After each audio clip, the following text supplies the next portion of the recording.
ನಮಸ್ಕಾರ ವೀಕ್ಷಕರೇ, ಇಂದಿನ ಪ್ರಮುಖ ಸುದ್ದಿಗಳಿಗೆ ಸ್ವಾಗತ.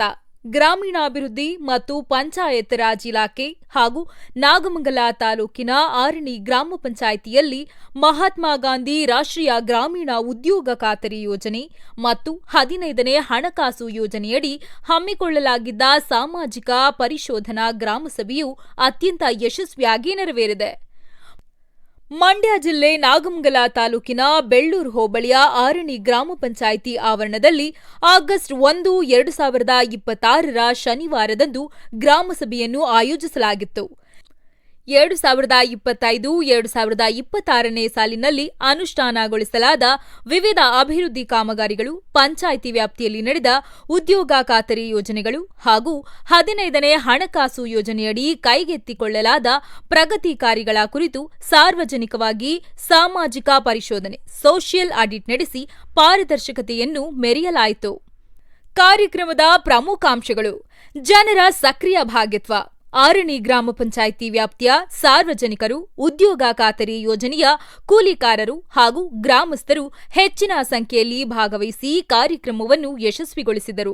ಅಧಿಕಾರಿಗಳ ಉಪಸ್ಥಿತಿ: ನೋಡೆಲ್ ಅಧಿಕಾರಿಗಳು, ತಾಲೂಕು ಸಾಮಾಜಿಕ ಪರಿಶೋಧಕರು, ಗ್ರಾಮ ಪಂಚಾಯಿತಿ ಅಧ್ಯಕ್ಷರು, ಪಂಚಾಯಿತಿ ಅಭಿವೃದ್ಧಿ ಅಧಿಕಾರಿಗಳು, ಪಿಡಿಒ, ಕಾರ್ಯದರ್ಶಿಗಳು ಹಾಗೂ ಪಶುಸಂಗೋಪನಾ ಇಲಾಖೆಯ ಸಹಾಯಕ ನಿರ್ದೇಶಕರು ಭಾಗವಹಿಸಿ ಸೂಕ್ತ ಮಾಹಿತಿ ಒದಗಿಸಿದರು. ಪಾರದರ್ಶಕತೆ: ಅಭಿವೃದ್ಧಿ ಕಾಮಗಾರಿಗಳ ಲೆಕ್ಕಪತ್ರ ಹಾಗೂ ದಾಖಲೆಗಳನ್ನು ಗ್ರಾಮಸ್ಥರ ಎದುರು ಮುಕ್ತವಾಗಿ ಪರಿಶೀಲಿಸಲಾಯಿತು. ಸರ್ಕಾರದ ಯೋಜನೆಗಳು ಕಟ್ಟಕಡೆಯ ವ್ಯಕ್ತಿಗೂ ತಲುಪಬೇಕು ಮತ್ತು ಗ್ರಾಮ ಪಂಚಾಯಿತಿಯ ಪ್ರತಿಯೊಂದು ಕೆಲಸದಲ್ಲೂ ಪಾರದರ್ಶಕತೆ ಇರಬೇಕು ಎಂಬುದಕ್ಕೆ ಈ ಸಾಮಾಜಿಕ ಪರಿಶೋಧನೆ ಗ್ರಾಮಸಭೆ ಉತ್ತಮ ಎಂದು ಆರಣಿ ಗ್ರಾಮ ಪಂಚಾಯಿತಿಯ ಪಿಡಿಒ ಹರೀಶ್ ಹಾರ್ಗೌಡರವರು ತಮ್ಮ ಮನಸ್ಸಿನ ಹಿತನುಡಿಗಳನ್ನು ವ್ಯಕ್ತಪಡಿಸಿದರು. ಈ ಕಾರ್ಯಕ್ರಮವು ಉದಾಹರಣೆಯಾಗಿ ಮೂಡಿಬಂತು.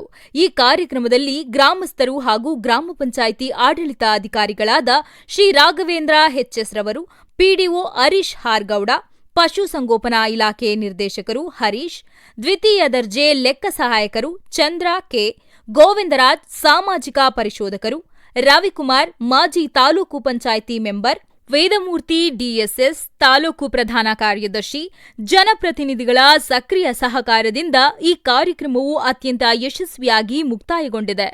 ಇಲ್ಲಿಗೆ ಈ ಹೊತ್ತಿನ ವಿಶೇಷ ಸುದ್ದಿ ಮುಕ್ತಾಯವಾಯಿತು. ಧನ್ಯವಾದಗಳು. ವರದಿ ರಾಜೇಶ್ ವಿಆರ್ ನ್ಯೂಸ್. ಈಗ ನಾವು ಅದ್ರ ಬಗ್ಗೆ ಮಾತಾಡ್ತೀವಿ. ನಮಗೆ ಅದು ಬೇಕಾಗಿಲ್ಲ. ಯಾರ ಹೆಸರು ಬಿಲ್ ಆಗಿದೆ, ಯಾರು ಎಣ್ಣ ಮಾರಿ ಯಾರಿಗೆ ಹಾಕಿದ್ದೀರಿ ಅದು ಹೇಳಿ. ಚಂದ್ರು ಅವರೇ, ಯಾರ ಇದರಲ್ಲಿ ಅಲ್ಲಿಗೆ ಹೋಗೋದಾದ್ರೆ ನೀವ್ ಯಾಕೆ ಬೇಕು? ಬಿಲ್ ಮಾಡ್ರು ನೀವೇ ಫಸ್ಟ್ ಕೇಳೋದು. ನೀವು ನಮ್ಗೆ ಆಗಲ್ಲ ಅಂತ ಬರ್ಕೊಟ್ರೆ ಮುಂದಕ್ಕೆ ನೀವೇ ನೋಟ್ ಮಾಡ್ಕೊಂಡಿದ್ದಾರೆ. ನೋಟ್ ಮಾಡ್ಕೊ ಬಂದ್ಬಿಟ್ಟು ಇಲ್ಲಿ ನಿಮ್ಗೆ ಅದನ್ನ ಕಂಪ್ಲೀಟ್ ಹೇಳ್ಬೇಕಿತ್ತು. ಅಷ್ಟೊಳಗಡೆ ಮಧ್ಯದಲ್ಲೇ ಇದು ಆಗಿಲ್ಲ ಅಂತ ಅಂದ್ರೆ ಅದನ್ನ ಅವರು ತದನಂತರ ಹೇಳಿದ್ರು. ಒಂದು ಏನಂತ ಅಂದ್ರೆ, ಇದು ಆಡಿಟ್ ಅನ್ನೋದು ಅವ್ರದ್ದು ಏನ್ ಕೆಲಸ, ಅವರ ಪ್ಯಾರಾಮೀಟರ್ಸ್ ಏನು, ಅವರ ಪರಿಮಿತಿ ಎಷ್ಟಿದೆ ಅಷ್ಟನ್ನೇ ಅವ್ರು ಮಾಡೋದಕ್ಕೆ ಸಾಧ್ಯ. ಅದಕ್ಕಿಂತ ನಿಮಗೆ ಮೇಲೆ ಅದು ಇನ್ನೂ ಎಂಕ್ವೈರಿ ಆಗಬೇಕು ಅಂತ ಅಂದ್ರೆ ಓಂಬುಡ್ಸ್ಮನ್ ಇದ್ದಾರೆ. ಆ ವಿಚಾರಕ್ಕೆ ಸಂಬಂಧಿಸಿದಂತೆ ನೀವು ಅಲ್ಲಿಗೆ ಕೇಸನ್ನ ಕೊಟ್ರೆ ಅವರು ಸಂಬಂಧಿಸಿದ ದಾಖಲೆಗಳನ್ನ ಮತ್ತೆ ಸಂಬಂಧಿಸಿದ ಪಿಡಿಒಗಳನ್ನ ಕರೆಸಿ ಅಲ್ಲಿ ವಿಚಾರಣೆ ಕೈಗೊಳ್ತಾರೆ. ಅದು ನೀವು ಜಿಲ್ಲಾ ಪಂಚಾಯತಿಗೆ ಕೊಟ್ಟರೆ ಅದಾಗುತ್ತೆ. ಬಟ್ ನೀವು ಇಲ್ಲಿಂದ ಅಕಸ್ಮಾತ್ ನಾವು ಕೈಗೊಳ್ಳಕ್ಕಾಗಲ್ಲ. ಯಾರ ಮೇಲೂ ನಾವು ಅದೇ ಪೋಸ್ಟಲ್ಲಿ ಇಟ್ಕೊಂಡು ನಾವು ಅವ್ರ ಮೇಲೆ ನಮ್ಗೆ ಅಧಿಕಾರ ಇಲ್ಲ ಕ್ರಮ ಕೈಗೊಳ್ಳೋದಕ್ಕೆ. ಅದಕ್ಕೆ ನೀವು ಸಂಬಂಧಪಟ್ಟ ನೀವು ತಾಲೂಕ್ ಪಂಚಾಯತಿಗೆ ಅಥವಾ ಜಿಲ್ಲಾ ಪಂಚಾಯತಿಗೆ ತಾವು ಕ್ರಮ ಇಲ್ಲಿ ಚರ್ಚೆ ನೀವು ಮಾಡಿದ್ರೆ ನಾವು ಓಕೆ, ಸ್ವಾಗತ. ನಮ್ಗೆ ಯಾವುದನ್ನು ಸಹ ನಾವು ಅಲ್ಲೆಗಳಿತಾ ಇಲ್ಲ. ಯಾಕೆ ಅಂತ ಅಂದ್ರೆ ನಿಮ್ಮ ಅದು ಹಕ್ಕೂ ಸಹ, ಯಾಕೆಂದ್ರೆ ಅದು ಸಾರ್ವಜನಿಕ ಹಣ ಪೋಲಾಗಬಾರ್ದು ಅನ್ನೋದು ನಿಮ್ಮ ದೃಷ್ಟಿಯಲ್ಲೂ ಇರುತ್ತೆ. ಆ ಉದ್ದೇಶದಿಂದ ನೀವು ಕೇಳಬಾರ್ದು ಅಂತ ನಾನು ಏನು ಹೇಳಿಲ್ಲ. ಅದು ನೀವು ಕೇಳಿದ್ದೀರಾ, ಅದನ್ನ ನಾವು ಆಕ್ಷೇಪಣೆಗೆ ಅದು ಅವ್ರು ಮೊದಲೇ ಹೇಳಿದ ಹಾಗೆ ಆಕ್ಷೇಪಣೆಯಲ್ಲಿ ಇಟ್ಟಿದ್ದಾರೆ. ಇನ್ನೇನಾದರೂ ನಿಮಗೆ ವಿಚಾರಗಳು ಗೊತ್ತಿದ್ರೆ ಅದನ್ನ ನಮಗೆ ಈ ಸಭೆಗೆ ತಿಳಿಸಿ ಅಂತ ನಾನು ಎಲ್ಲ ಸಾರ್ವಜನಿಕರಲ್ಲಿ ವಿನಂತಿಸ್ತೇನೆ.